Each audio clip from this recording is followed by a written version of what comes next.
Good morning online. Let's kick it off with tell me something good. It's a quiet morning. If you guys want, you can crowd around and sit around the table.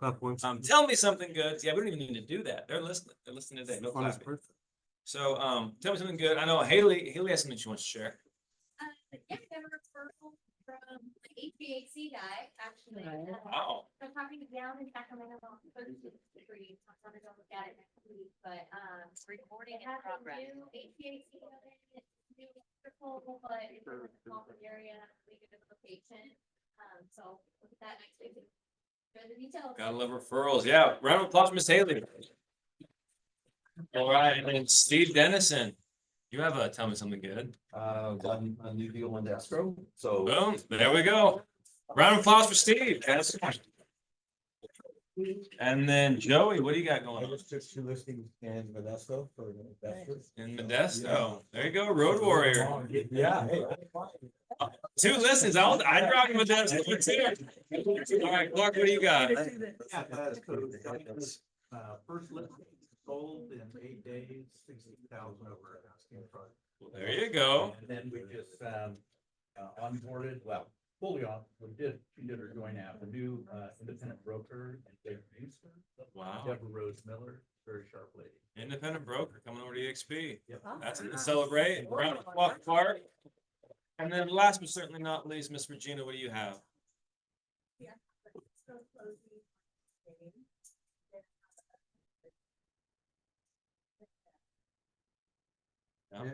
You've been working hard on that land listing. They interviewed tons of agents, like, nope, they're going with Gina. So, all right. Gina. Oh yeah, sorry, David. What do you got? I've been working really hard on this website, funnel page, landing page. Also, I'm building out a page I'm building an off-market inventory. And so I've got about 18 off-market listings in Granite Bay and Loomis. And today in the gym, I met this business owner locally, and I just asked, because we don't want to be a secret realtor, right? I'm like, do you have a friend that wants to buy a house in Loomis, new construction? He's meeting a guy today, and he's like, yes, send me the info. He's looking for something. So there you go. Another reason to be a lifetime. Barry, what do you got? Just wanted to, we had 8 lots that were in contract. They just came out of contract. And so these lots are buildable. They're all contiguous to each other, and 8 lots in Sacramento. Wow, there you go, Barry. That's a win. Round of If applause, anybody, Barry. if anybody wants those. So, Awesome. ready to 8 build. lots. Reach out to Barry, broker Barry. And then upcoming events. Before we have Sarah speak, we have Tina Call. She's not so there was some confusion. So people were like, are we at PCAR this week or are we in the office this week? Obviously, we're in the office. Next week, though, is PCAR. So next week is PCAR, 10 to 12, and then lunch here afterwards. So make sure if you haven't registered already, you register so we know how to plan and make sure we have enough tables and food for everybody. So please register. Just go to Eventbrite. You can do that. And then the following week, or what's up next? Oh yeah, then October 7th. Marguerite spoke about it last week. It's EXP Care Day, and so what we'll be doing is so anybody know why it's October 7th? Why they picked that day? That's the day EXP was founded, way back when, like 2009. So that's why that's what picked the day. So there's 2 offices that you can be dropping things off to if you want to bring any of these items: toothbrushes, toothpaste, shampoo, conditioner. The list is there. You can drop them off in Folsom. I believe that's Aaron Rawls' office. Or we can drop them off here at this office. And then we're going to be assembling the packages and everything on October 7th to provide them to Homemade. So if you guys want to have a good time, help a good cause, bring this stuff, or help assemble the packages on October 7th. Any questions on that? No? All right. And then Jennifer, where'd she go? There she is. Jennifer will be, she did a presentation earlier this week. The agents loved it. And they said, hey, our friends want to attend it. And so this Monday, September 23rd, Jennifer, you're going to be speaking on home warranty and everything home warranty of America covers, right? Anything you want to add to that? No, just the training that I did do this week. We all know what home warranties are, but do we actually know how they work? So just digging deeper on the 101s of home warranty ins and outs to give you more value to bring to your clients as well. So if you can make it, it will be fabulous. Awesome. And Gina, you attended that, right? The home warranty. What was like one of your bigger takeaways? The takeaway was, really what the platinum program is. There's so much that I didn't know. So what Jennifer saying, diving deeper, I absolutely recommend that. So you understand, yeah. Services that What it covers? and when it doesn't come in. Yes. You want to make sure they don't get a new paint job every 2 years. Yep. All right. And then, is there any more events, Jose, or is that pretty much it? No. So next up is our fantastic in-house blender. We're gonna give Jake a round of applause. Hello, good to see you guys. Just like most days, but good to see you guys anyway. So wanted to just say a couple things. So first off, JJ wishes he could be here today. We have our big company town hall, so I'm literally going to be speaking here and then heading out, so I won't be here the rest of the day. Rates in general, if you guys have been following along, some inflation reports came out this week. It's looking most like that September 18th cut next week is going to be 25 basis points, not 50, based on the current data. So we'll probably see rates stay right around the same spot for the next month and a half or so. There is projected to be another 25-point cut in November, 25 to 50. So we'll probably see a steady drop over the next couple months. When it comes down to what we've been doing, we actually wanted to tell a story of, we just had a VA that closed. We closed in 18 days. VA client. That was a really cool one. Basically, the way we were able to get the offer accepted, the sellers had already done their pest inspection, and I was told this up front. We got to go through it. The buyers did get to go through it and look at it. Saw that there was nothing major on it. A little bit of dry rot. Nothing that they felt like they couldn't handle. The reason we were able to get this deal and get this for this agent was I was able to call the listing agent and let them know, hey, we do use the NPMA 33 on these forms. If you can reach out and get that, all we need to see is that there's no evidence of wood destroying pests. It has to be no active infestation. If we can get that, we'll be able to bypass everything from the pest inspection. And we guaranteed a 21-day close. We were able to close 3 days early in 18 on VA and bypassing everything. So having a team that works for you like that, that's able to make those calls. I know myself and Lindsay, we make those calls to the listing agent to let them know why our file is the cleanest and going to close the quickest. So whether it's VA or Cal HFA. And speaking of Cal HFA, we just closed Cal HFA in 17 days as well. Yesterday, that was another one as well, where basically we came in at the same offer price, called the listing agent, let them know, hey, we do these really quick. We can get these done. A lot of agents have never dealt with Cal HFA, down payment assistance. So listing agents on the other side don't really understand how quick you can do them. The process with the down payment assistance, basically all we do, we underwrite the loan. There is no underwriting done with Cal HFA. They are just double checking to make sure everything matches what you said. So making sure the DU actually matches the loan file. So usually approval on the Cal HFA process, once you finish your own underwriting and get your docs out, is less than a day. So they are very quick when you do them right. That was a really cool one because basically we got a text yesterday from the listing agent texting us, and I'll read it to you. So I sent him an update yesterday of like, hey, we are closing. We closed yesterday, and we are good to go. I texted them when they signed on Tuesday and let them know everything that happened. And this was the response I got back last night. Thank you for all your work on this, Jake. We really appreciate it. And I will remember this when I get a future offer with a pre-approval from you. And that's something that's cool that our team can say, that we go the extra mile. And it's not just a pre-approval from a lender. We are here to add that value and put our name on something because we don't let things fall through. So that's all I got for you guys today. But yeah. Any questions for Jake? Quick question, just to make sure I've got the terms right. When you said you bypassed all that on the VA deal with pest, does that mean you were able to approve it without having the pest work done? Yes. Okay. So the Dry NPMA. rot. Yeah. The NPMA 33 basically is a form that the pest inspector fills out that states specifically there is no active termite or wood destroying insects. It'll bypass any dry rot and anything else in section 1. It's specifically focused on active infestations or any active issues. So using the NPMA 33 lets us completely bypass that as long as we get that signed out. Say that one more time slowly. Everybody write down. Sorry, I'm not fast. Write down the form. Write down the form. The NPMA 33 NPMA. allows you to bypass the full pest inspection, including section 1. I had it written down. Well, it's still part of the pest inspection. It's just the pest inspector fills that form out. And instead of them seeing the whole pest inspection with all the section 1 and section 2 items, if they just want to see, is there any active infestations? Pest inspector fills it out, says no, that form replaces the original. So the VA will allow you to close without the work being done. If they have $10,000 worth of dry rot. They don't see it. Yep. Yep. Yeah, they don't see it. All they want to see is the active. Well, after this agent would like just ask for them to come out to do that, so you already have it. Exactly. Like, I already have it. Exactly. Yeah.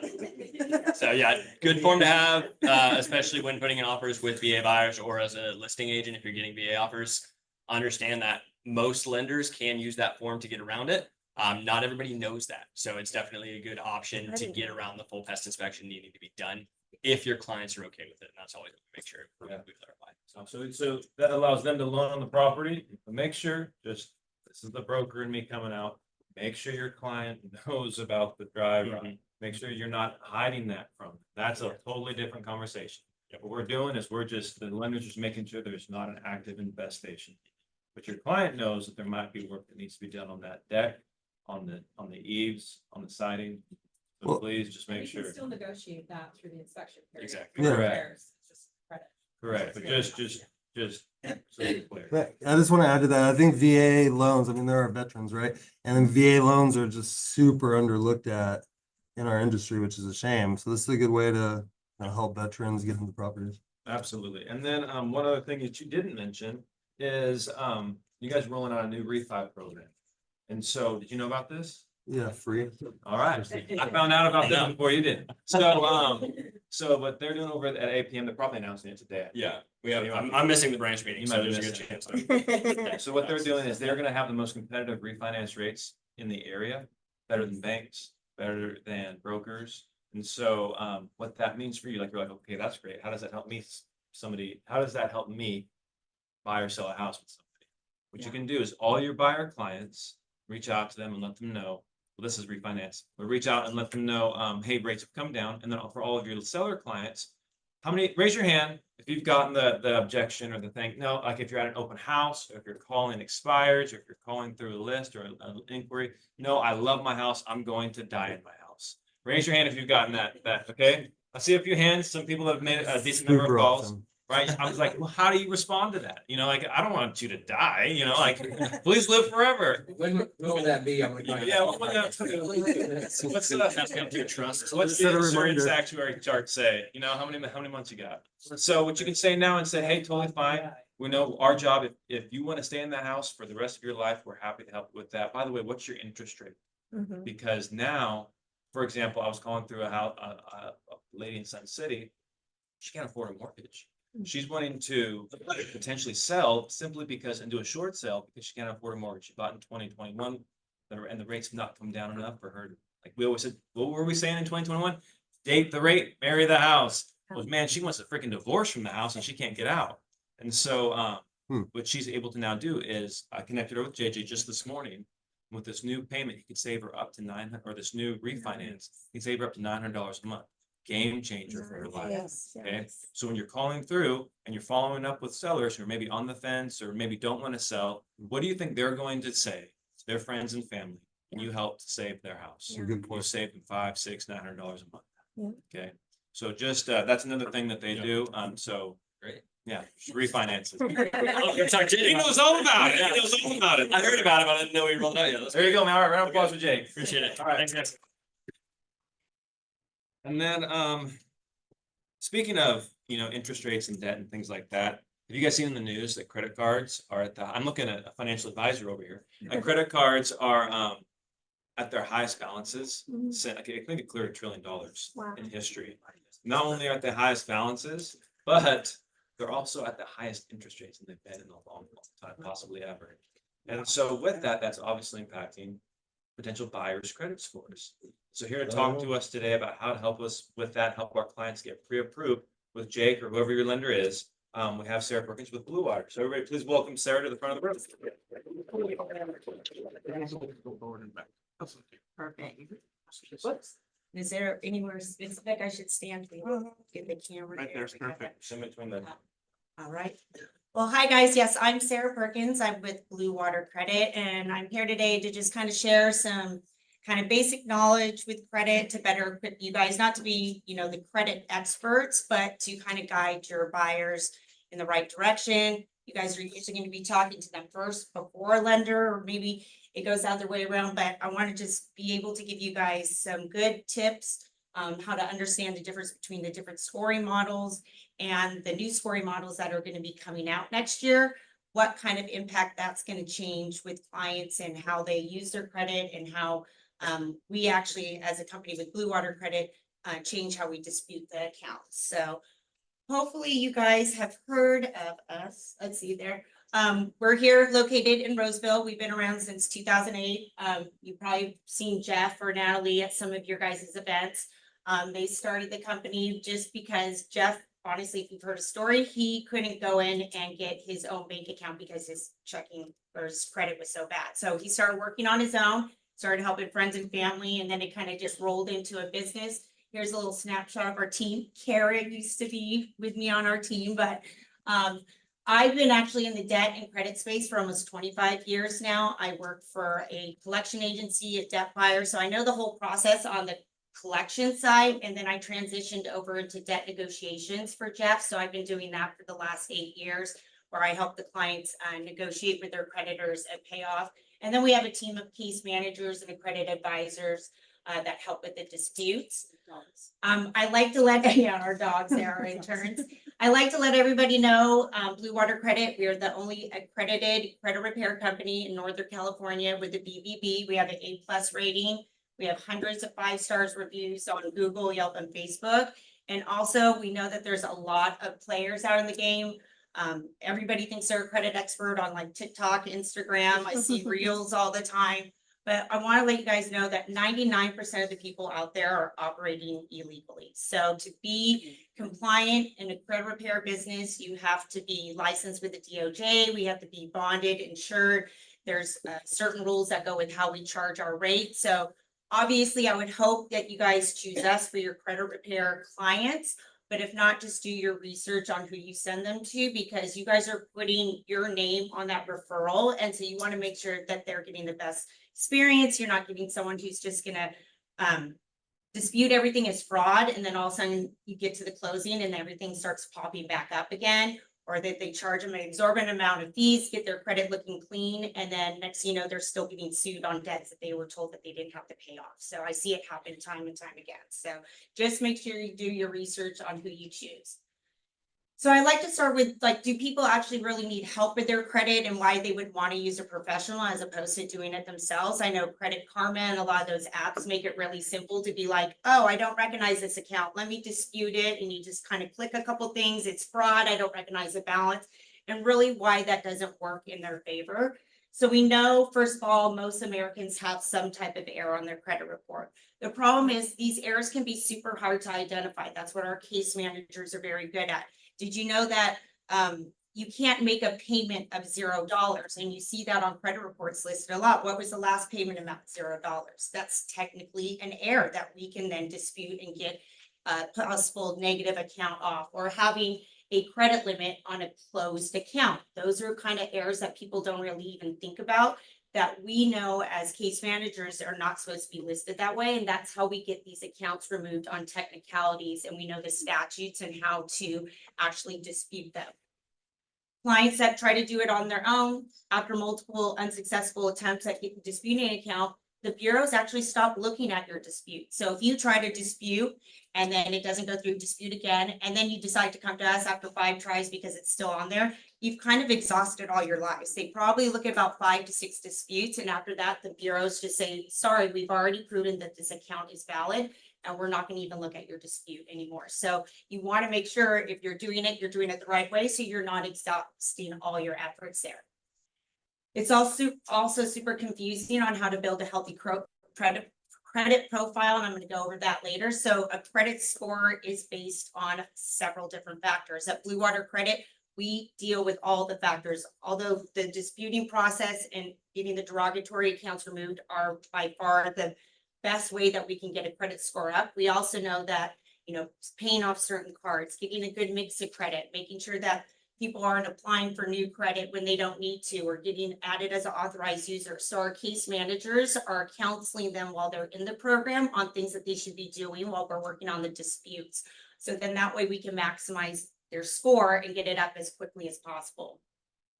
A lot of people don't realize disputing the wrong item can actually lead to a lower score. I see a lot of people go and go, I'm just going to dispute all these inquiries, because yeah, that can gain me an extra 1 to 5 points. What they don't realize, if you go ahead and dispute, say, a Capital One inquiry, and you have an open Capital One account, and you say, hey, that inquiry was fraud, I didn't authorize it, they could go ahead and close that Capital One account, because now you're saying it's fraud, and now you've lost a really good account that was helping your credit score.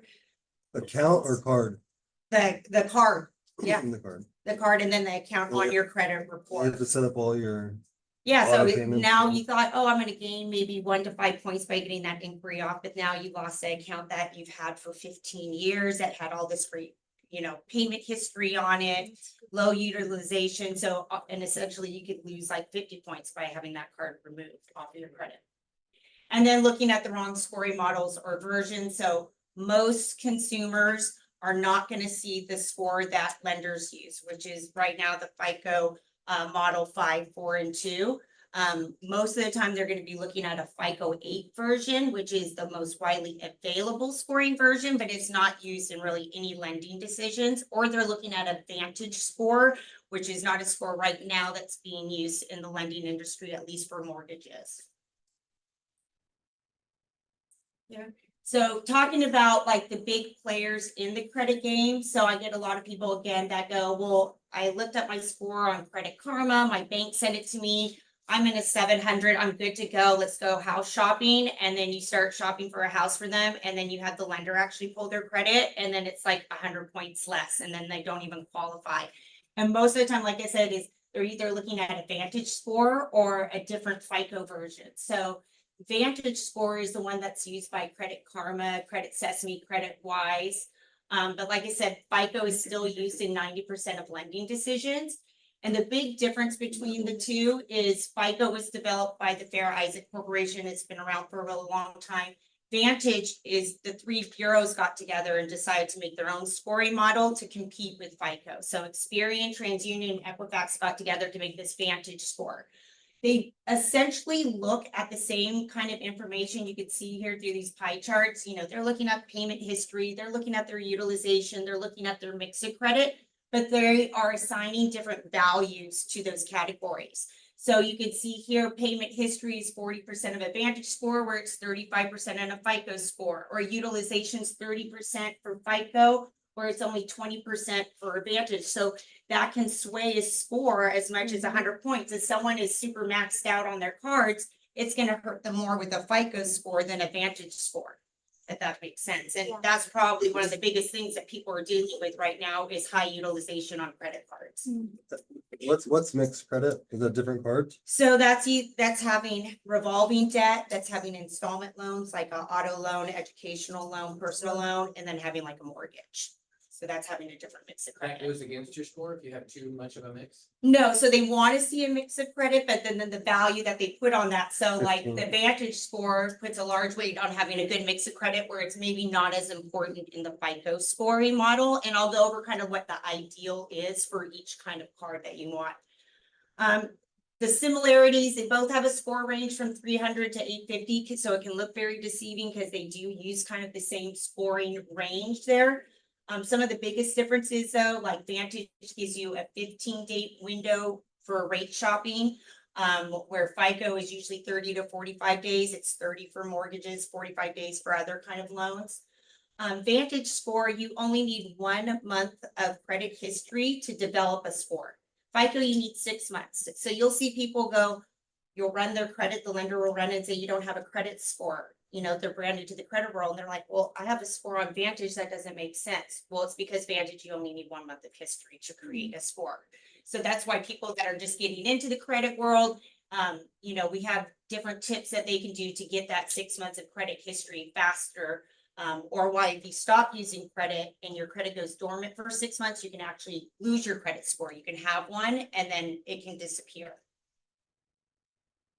Oops. There. And then to make it even more confusing, within FICO itself, I mentioned there's different versions. So the ones that consumers are seeing, they go, well, yeah, I know I'm not looking at my Vantage score. I know Credit Karma is not the right one, but my bank sent me a FICO score. So there's the different versions. FICO 8 is the most widely available for people to view. It's more forgiving on one-off late payments and medical collections. But you can see here, like For mortgage lending, it's the 2, 5, and 4. Auto lending uses these scoring models. Credit cards use these for scoring decisions. So nobody's really using the FICO General Score 8 that most people are looking at. And so you need to really know where to go to be able to get those scoring models and those scores, because they are looking at a little bit more or different kind of history, because obviously it's going to be a lot more risky to lend to somebody for a home than it would be for a car, than it would be for a credit card. So how is a credit score calculated? So this is based off of the FICO scoring model. So the largest component of a credit score is going to be your payment history. So this is why late payments, charge-offs, collections, bankruptcies, if you have any one of these things, it will take a score overnight. So a 30-day late on someone who has like a 700 plus score can sometimes take it 100 points with just one late payment. As you accumulate more things in this category, it affects it less and less, and it also goes in reverse. So people that come to me that have like 20 derogatory accounts, your score is not going to jump up 100 points overnight because I get one off. We have to get multiple off. But I've seen people jump up 100 points that only have one thing on there, and we're able to get that one thing off. Utilization is the next largest category. So that's your credit card balances versus your limits. Ideally, you want to keep it between 0 and 10%. I know a lot of people here probably 30% out there. When you go over 30%, you're penalized, but you can gain points by keeping it between 0 and 10%. So that's why we always recommend people, if you're trying to get some extra points with your score, giving those cards under that 10% utilization. 15% go on the age of your accounts, longer history better. They take an average of your cards, and these are your credit cards, typically not your loans. They want to see 6+ years that your cards have been open. So this is why we don't recommend closing old accounts and being very careful when you open new accounts, because those are the type of things that can, you close an account that you've had it open for 20 years and everything else is less than 5 years, all of a sudden it's going to drop way down your average there. And then mix of credit. So here's where we get into what ideally FICO likes to see. They like to see anywhere from 1 to 5 revolving credit or retail cards, 1 installment loan, which is like an auto, personal, or student loan, and 1 mortgage. So that's how you get the most points in that category. And then the last one is inquiries or new credits. So every time you have a hard inquiry, and that is where you have a lender pull up for a lending reason, that is going to drop you 1 to 5 points. Soft inquiry, where you're running it for yourself to look at your own credit, or maybe somebody that you already have established credit with is just checking to see where your credit is to maybe offer you a credit line increase. Those are typically soft inquiries, or if you get a promotional something in the mail offering you credit, usually they've done a soft inquiry that's not hurting your credit score. What's the difference? Between Soft credits, what? soft credit is pulling it yourself, or someone who you have established credit with, pulling it just to do like a periodic check on it. Because lenders can do a soft credit ahead of time. Yes. So that some lenders do have the ability to do what's like a soft credit pull. I don't know if, JJ does. yeah.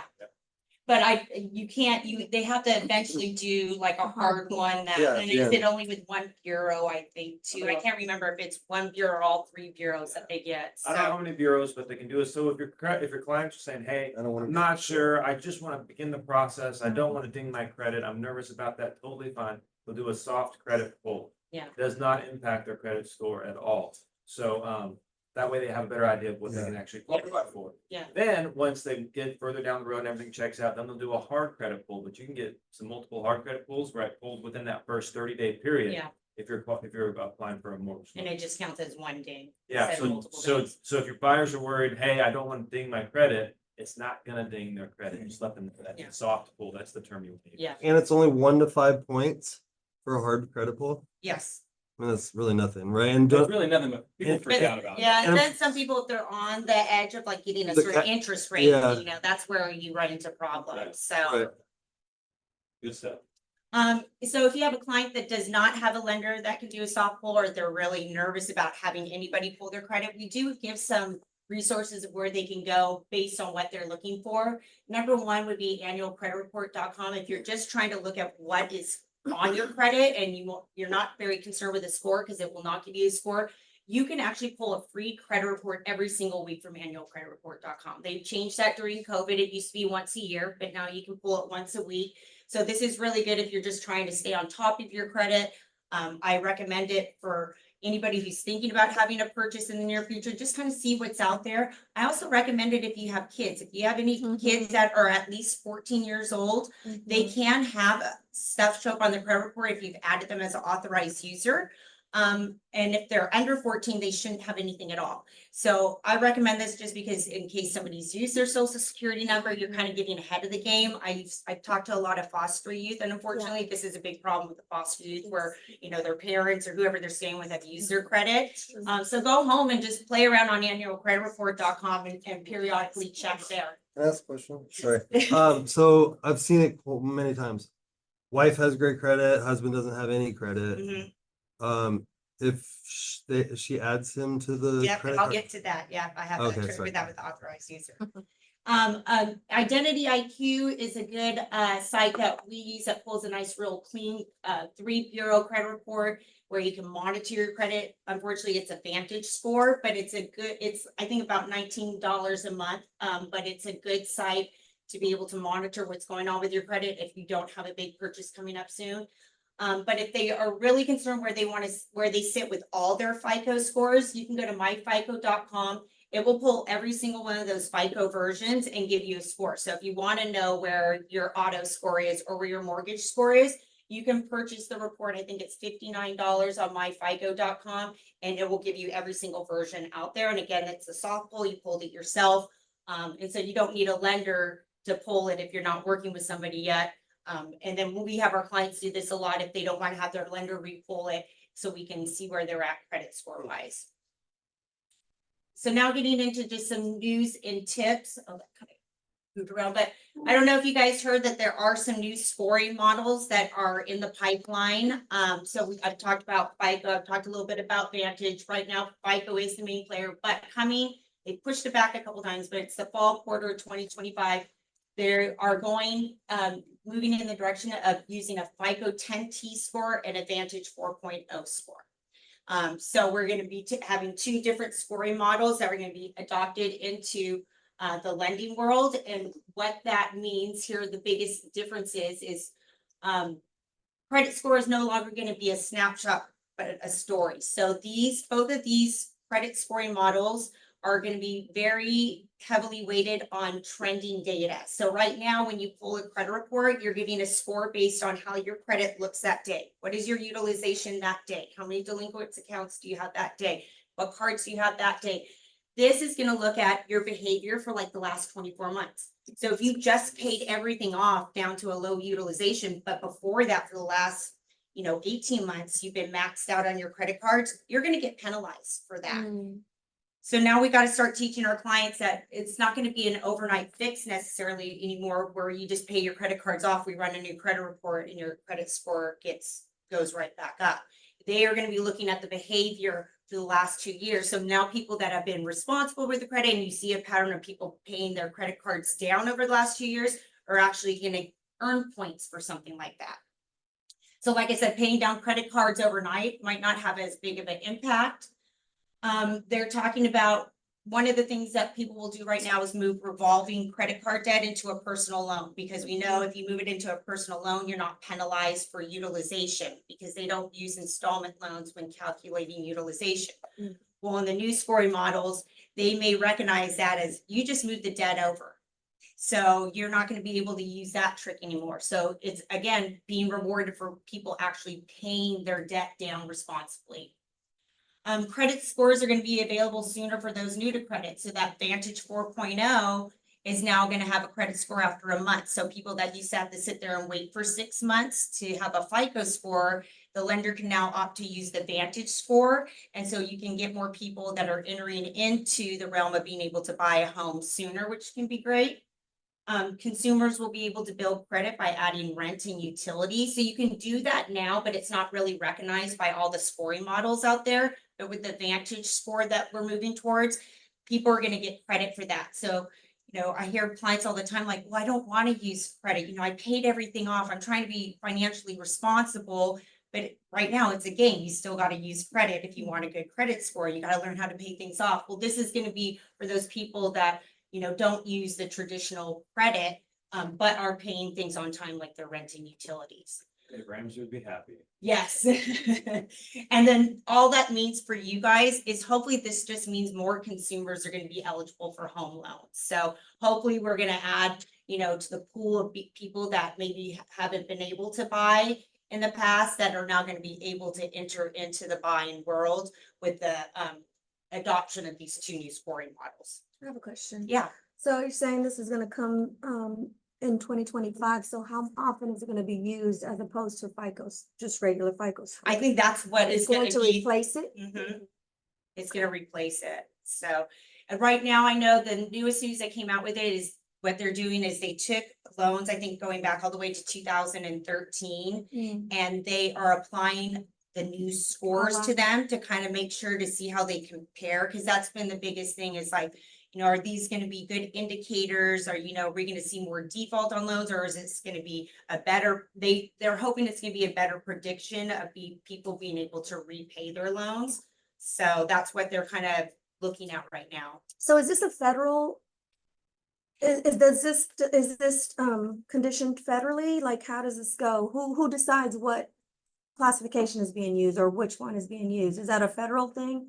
Who So decides for that went into that. yeah, who decides federally, countrywide, what credit score we use? If that makes So sense. I know it was something that was proposed and then that was adopted and by Fannie Mae and Freddie Mac. Uh-huh. So, yeah. Okay, good, thank you. So I'm gonna kind of end here with some top credit tips to help boost your score or help boost your client's score. So number one seems like a no-brainer, don't miss payments, because one derogatory account can lower your score by 80 to 100 points. The higher the score, the higher impact.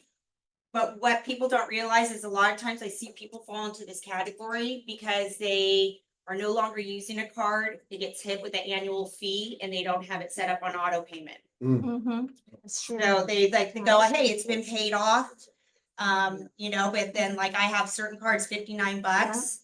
You get a statement in the mail. Most of the time you're just shredding it because like, I don't use this card anymore. And then next, that $59 is 30 days late, 60 days late. And then all of a sudden you have a charged off credit card that with some fees is now only a couple $100 because you missed that annual fee. Or you set your minimum, or you set your auto pay to like a dollar amount, like at one point, $100 more than covered the minimum payment. But then you go and charge on the card again, and then you don't check to see if that $100 is still covering your minimum payment. Maybe now your minimum payment's $101 and you're underpaying by $1 and you become late because of that. So, moral of the story, first of all, get everything set up on auto pay, even if you're not using those cards. And then make sure you're periodically checking to make sure that the minimum amount due. So I usually say at least just set it up to minimum amount due and then add in extra payments if you want to pay a card off faster. Pay down credit cards. So I talked about keeping it under 10%. Another hack to that could be asking for a credit line increase. Maybe you don't have the money to pay the credit card down, but you can ask the bank to increase your limit. Sometimes they may have to pull a hard inquiry, but like we said, 1 to 5 points you might get hit. But if you get your credit line doubled, your utilization can essentially get cut in half, and then you can gain way more points than you would be getting hurt by the hard inquiry.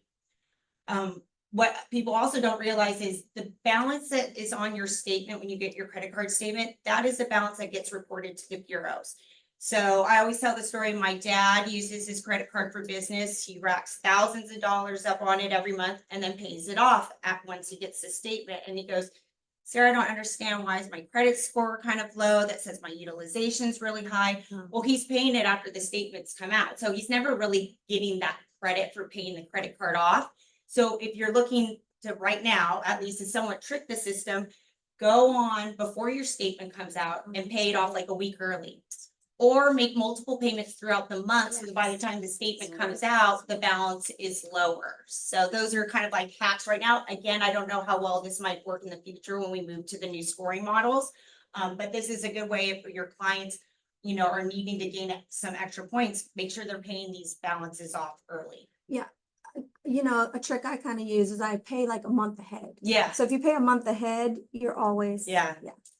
You have a zero balance. yes. kinda. Mhm. Credit card authorized user. So we started talking about that. So this is really good if you have somebody who is new to the credit world and they don't have that 6 months of credit history, or the credit history they have is not so great. They can ask a friend or family member to add them onto a credit card, and they essentially inherit that credit card information onto their account. So if that card's been open for 20 years, it's going to be like they've had it for 20 years and they inherit that credit history.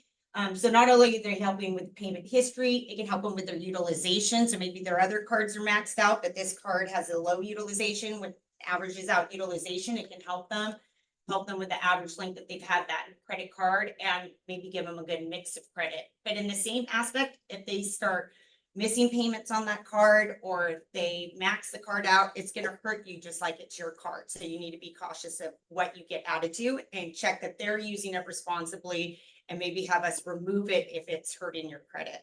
For those of us with clients who are coming out of bankruptcy, Mhm. using the authorized user, does that transcend that? That will help. So that will help build some credit for them faster, especially, get them, a card with longer history, instead of like, having to open your own like secured card and wait to build that history of a card on your own. You may still want to do that, but you can at least get another card on there that will help. And So on the second column, pay down credit cards, the first point, pay balance is under 10% of the limit. Yeah. Is that when you pay, I pay mine off every month, so I Yeah. don't have interest. So if I charge up to more than 10%, is that dinging me? No. Yeah, so if you're paying it after the statement, then that is whatever balance is on your statement, whatever utilization that balance gives you. If you're to pull your credit report, it's gonna go off of that statement balance. Like I said, you don't need to pay it early if you're not really concerned about your credit score, but if you know you're gonna go out and apply for a loan, this is Right. where you want to do it So and pay it if my early. balance is, if I have a 10,000 credit limit, I want to keep it under $1,000. Exactly. At all times. So if I charge something, I want to pay it down to under 1,000 right Yeah. away, so that. Yeah, That's again, why if you're concerned about your score, again, if you're not worried about it, Well, because I pay it off every month, so to me, it's like, okay, it's paid off every month. Yeah. To zero, so does Yeah. that matter? Does that? not in It the matters to credit me- scoring, As yeah. far as, it matters to me for my interest charge Yeah. this month, but as far as the credit bureaus, they could care less. It's like, Yeah. you're over 10% of your. Yeah, because it's a snapshot, but again, maybe when we go to the new scoring models, they're gonna reward you for paying off your credit cards. They're gonna recognize that payment history, that it gets paid off every single month. So again, those things might evolve when we move to those new scoring models, but right now, yeah, you're really not getting any kind of extra points for paying it off, because they're looking at the balance that you see on your statement, and that's what's gonna be on the bureaus and how they decide your utilization. So if I just pay it down to less than 10% or pay it off before the statement cuts, then I'm golden. Yes, exactly. Yeah. when you get the signed authorization, the second card, Yes, well, where is it? the authorized user. Yeah, so they get their own card. Yeah, but you don't even have to give it to them. Right, right. So I do it for my kids. My mom did it for me. Yeah, so this is a good thing. Do it for our clients. Yeah. Guys, you want those people to buy a house? Yeah. Adam is authorized. Yeah. So I did it for my friend's husband that was, they were trying to get approved for a loan and he needed something with longer credit history.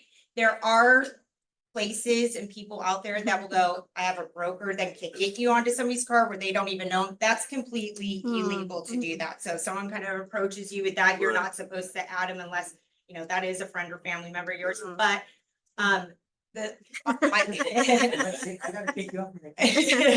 But realize too, if you get someone to authorize user on a card and you give them that card to spend on, they are not legally liable for that debt. Uh-huh. You are. take all the Yeah. responsibility. From when I Or worked at the just- collection agency, we could not sue the authorized user, so if you add your kid and you give it to them and they go buck wild on it, you're on the hook. So it's the signer and co-signer that will always be responsible And if for you that can't, debt. if you cancel that card, because I've always been told don't cancel them, so I have like quite a few that have been open Yeah, for a long time. yeah.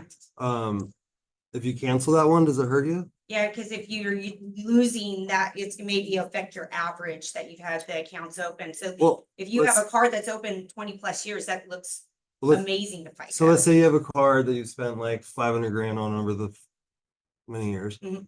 and it's been open for 10 years or Mhm. 5 years. And then you add someone to it Mhm. and then take them off of it. Mhm.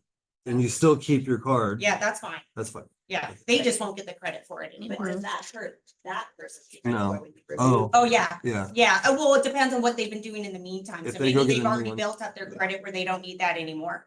And they go get their own. Yeah. And then, So how much though does it damage their credit when you remove them? If they, It really just depends on what their credit's looking at besides that account. So, In that scenario you just described, is the, when you add someone as an authorized user, are they not a cosigner? they're not a cosigner. So they have My no mom put financial me on to- responsibility at all. No. it's like, Yet they Oh, yeah. kind of ride on your credit coattails. Exactly. That's kind of. But I know, but you do want to check with your lender because you probably have to write some letter of explanation saying that maybe they're not responsible for that minimum payment. Cause now all of a sudden, if there's balances on that card that have minimum payments, that could hurt them in getting the loan.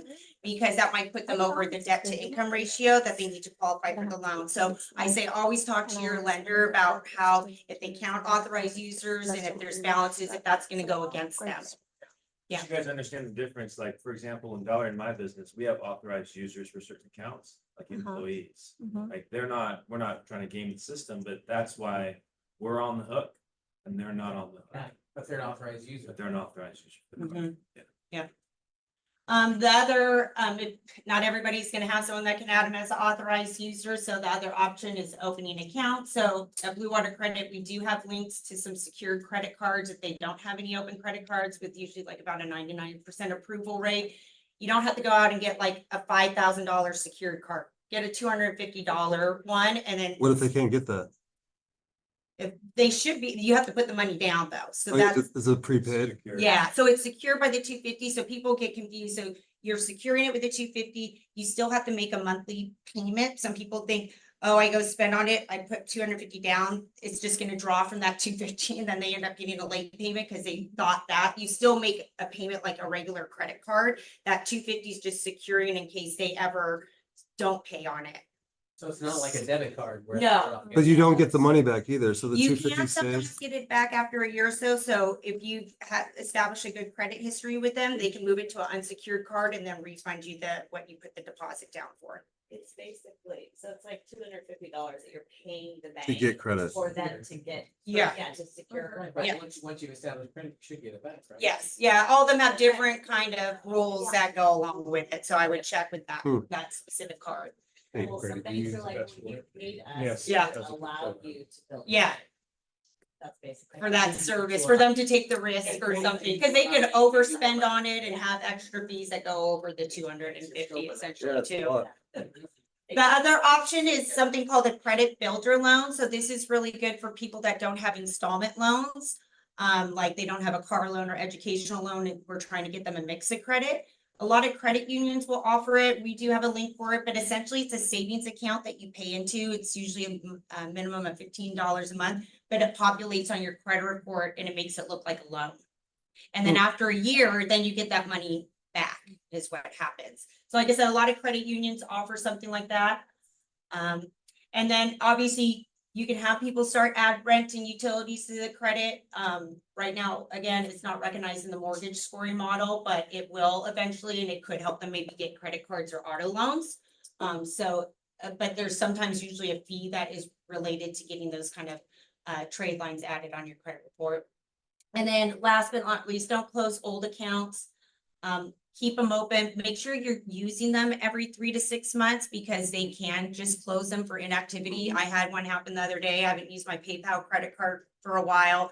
And I have cards that are, 20 plus years old. So I wasn't too concerned with it, but I got a notification from Credit Karma. Hey, did you close this account? And they closed it just because I wasn't using it. We see this a lot when, we're going through like recessions or when we went through COVID, because they don't want to risk having all this open credit out there for people to spend on when the economy's bad and the chances of them repaying it are low.